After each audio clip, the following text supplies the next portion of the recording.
Practicing medicine without insurance is possible. Imagine a private practice where you get to see your best patients every day, providing medical services you truly enjoy, all without the hassle of insurance. My name is Dr. T. Nguyen, and I'm a recovering specialist who was completely burned out from insurance-based medicine. I pivoted into direct care, where patients pay me directly for my medical services and have never looked back. If you're a private practice owner or planning to become one who's looking to be free of the grind of insurance and you're craving simplicity, efficiency, and connection with patients, you are in the right place. This podcast will help you map out your exit plan and uncover the mindset needed to thrive in today's economy. Welcome to the Direct Care Podcast for Specialists. Piggybacking onto last week's episode on Is My Marketing Working? I want to talk more about, do free initial consultations actually work for a direct care practice? This is a hot topic because you're going to see lots of people saying that it works and then a whole lot of people saying that it didn't work. And here's what I've learned along the way. The first time I was told or advised to offer a free initial consultation was about 4 years ago now. And this particular doctor was very good at what he did. I had all the trust in the world that he would guide me towards a practice that was similar to his, because that's why I sought him out in the first place, right? And one of his strategies was to use Facebook ads and offer a free initial consultation to bring people into my space, into my home of the office.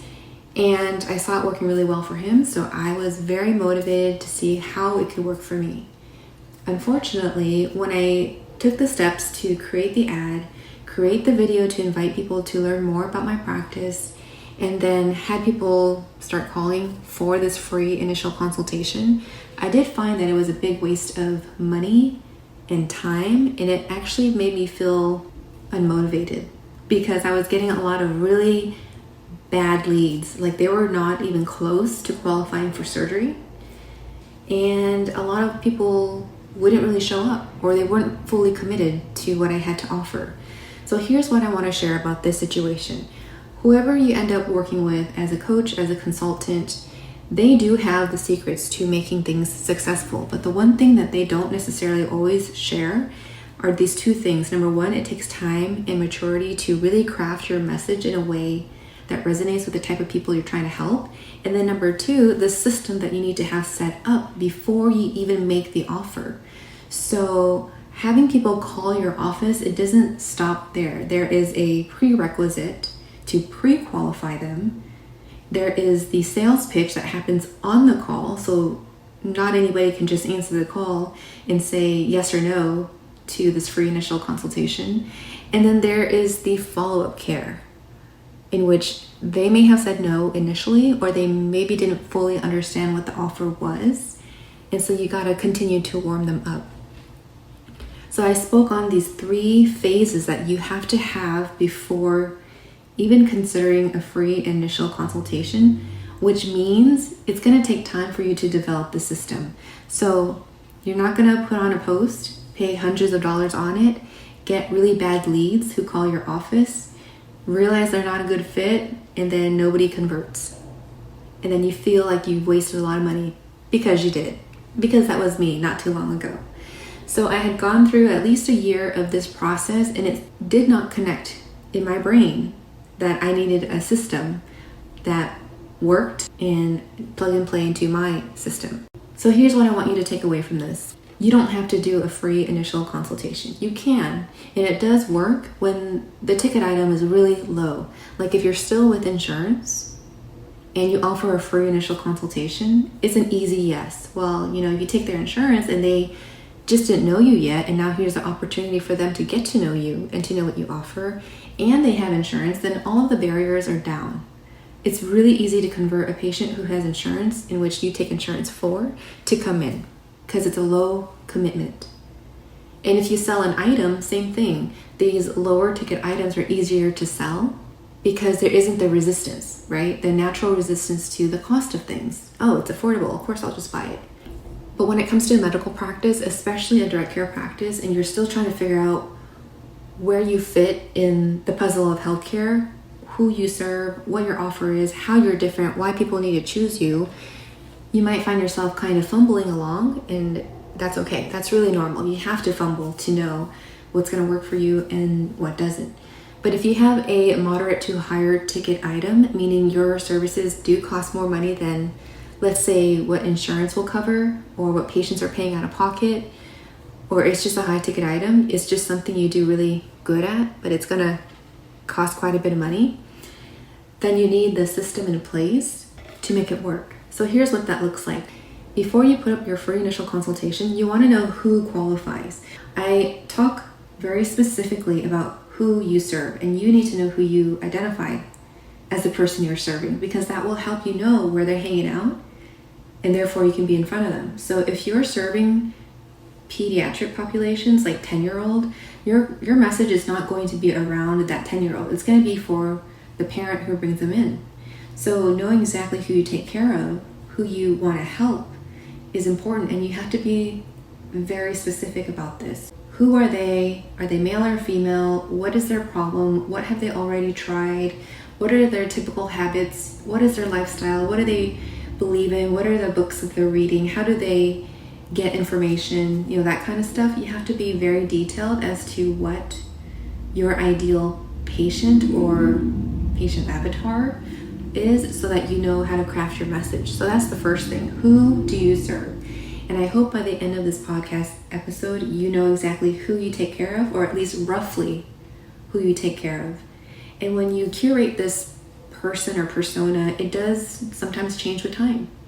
So for me, for example, I love taking care of people who are in their 60s, 70s, and 80s, which means that a lot of my content must be geared towards the language that they speak, the things that they care about.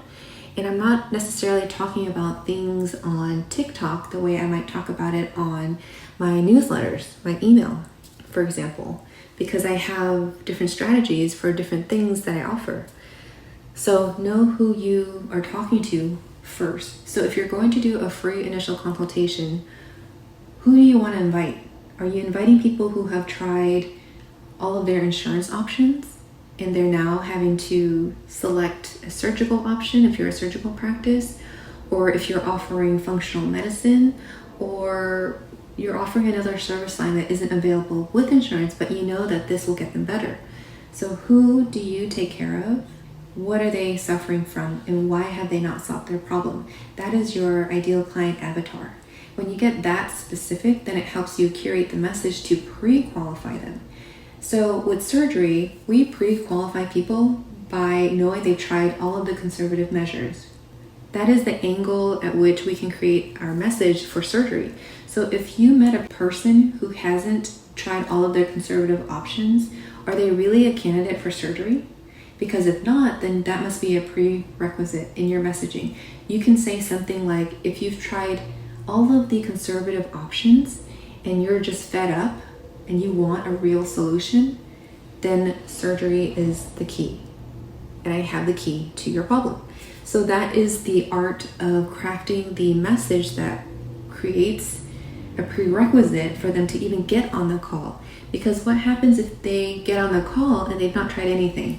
They've not even tried different shoes. They've not even tried whatever it is that they need to do in the conservative measure before being screened and qualified for surgery. That's what we're talking about here. And if you are a direct care practice, you do really have to pay attention to why they would choose you. It's not going to be your degree. It might be your likability, but it also has to be a persona that exemplifies that you are the expert that has the key to their problem. And then we talk about packaging down the road. So again, in the 3 sections that you need to have prepared before you offer a medium to high ticket offer through the free initial consultation, you must have a prerequisite. The next part is, okay, you've pre-qualified people. These are people who are good enough. They fit your criteria as to the stuff that you can solve and they're willing to pay, or at least consider paying. Then you get them on the phone. Now, you're on the phone, or somebody's on the phone, your staff. What are they going to say? What is the script that is going to convince the caller that they need to take the next step? And the script here that I'm talking about is the caller, the person who answers the phone, are they good enough to convince the caller that you should go ahead and proceed with the appointment? So this person may be a trained receptionist, or they could be really good at sales if you can find a person like that, who can come off with a really warm, inviting tone and understand that the patient should come in for the appointment, right? There should be another layer of pre-screening in that sense.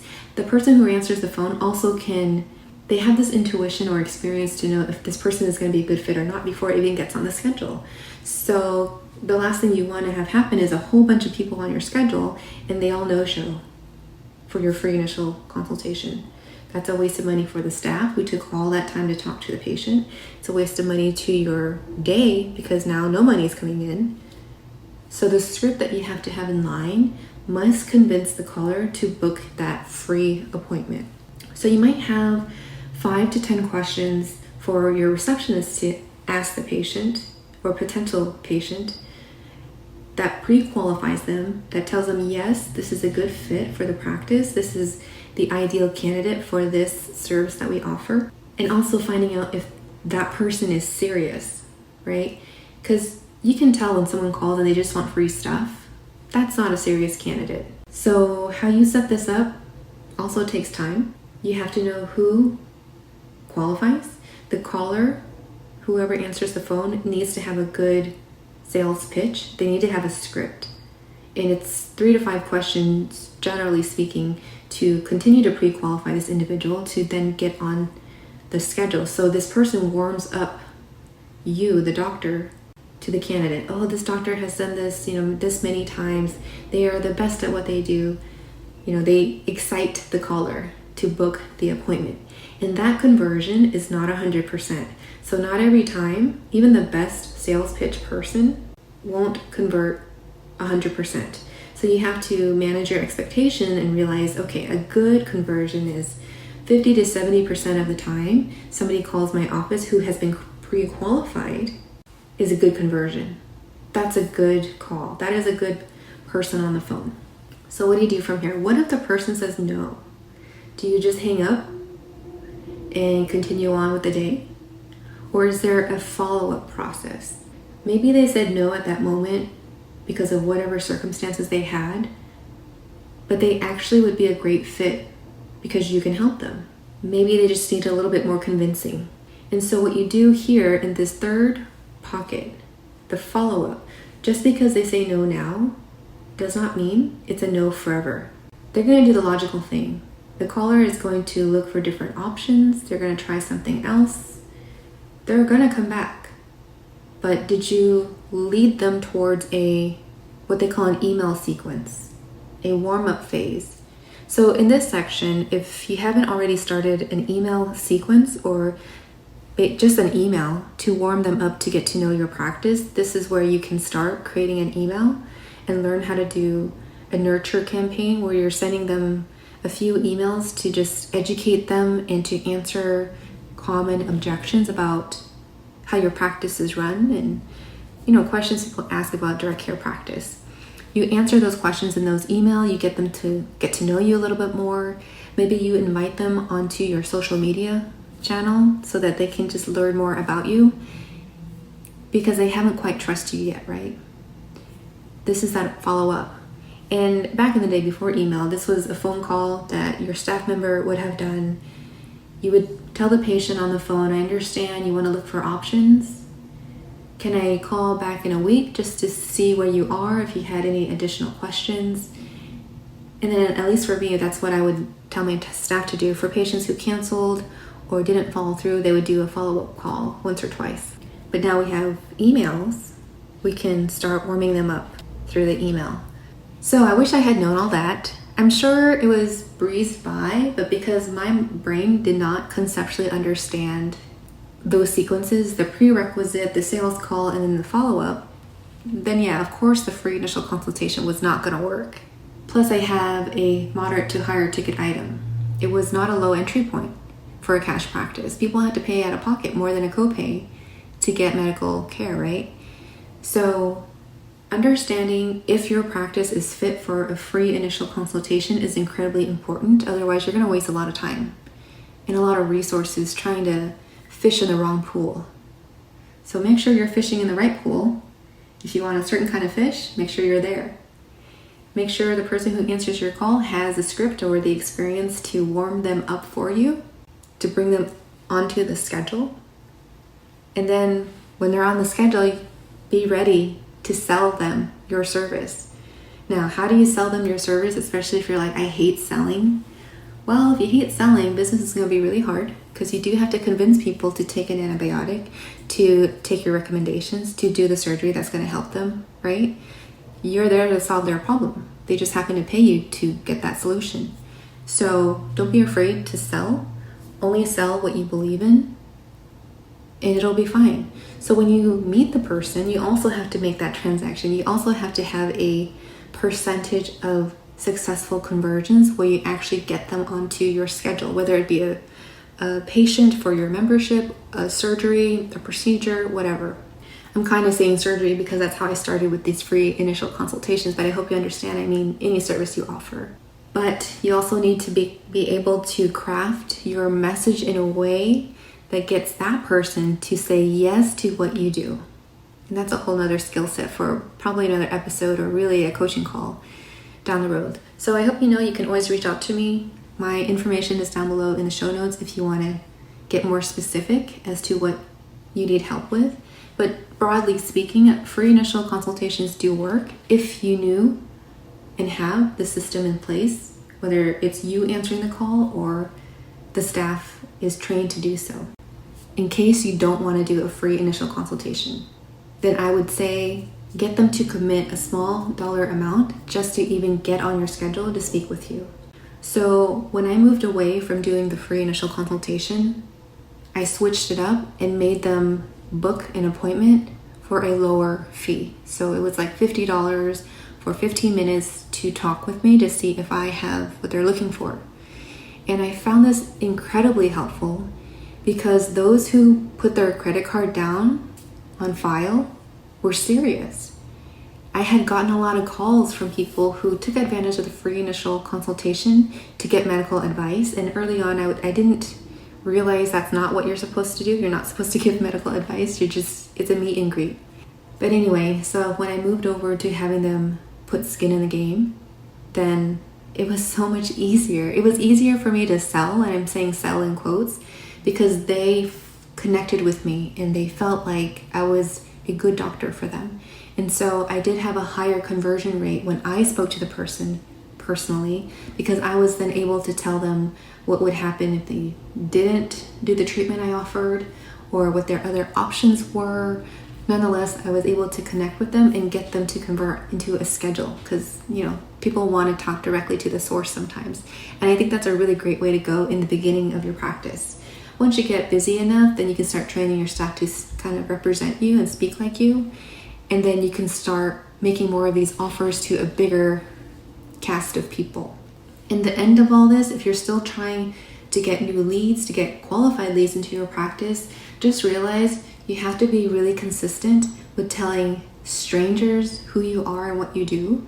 And if you give yourself 9 to 12 months to craft the perfect offer, to clarify who you serve, then you're going to start seeing a lot of traction. They call this a snowball effect. Once you find the first few who are the perfect fit, you have the perfect script and follow-up, and people start to know more about you within your community, it starts to work for itself.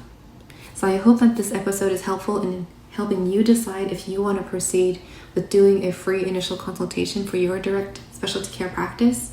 And if you don't, that's okay. Still get them to pre-qualify by putting a credit card on file to speak with you. That could be for free, or that could be a small dollar amount, which can then be applied to their total visit. That's what's been helping me, and I hope that it helps for you too. Take care. I'll catch you next week. If you enjoyed this episode, please give it a review and share it with a friend so more doctors can learn about direct care. Let's keep the conversation going on LinkedIn so we can help more doctors escape insurance and thrive in private practice. Thanks for listening. I'll talk with you next time. Take care.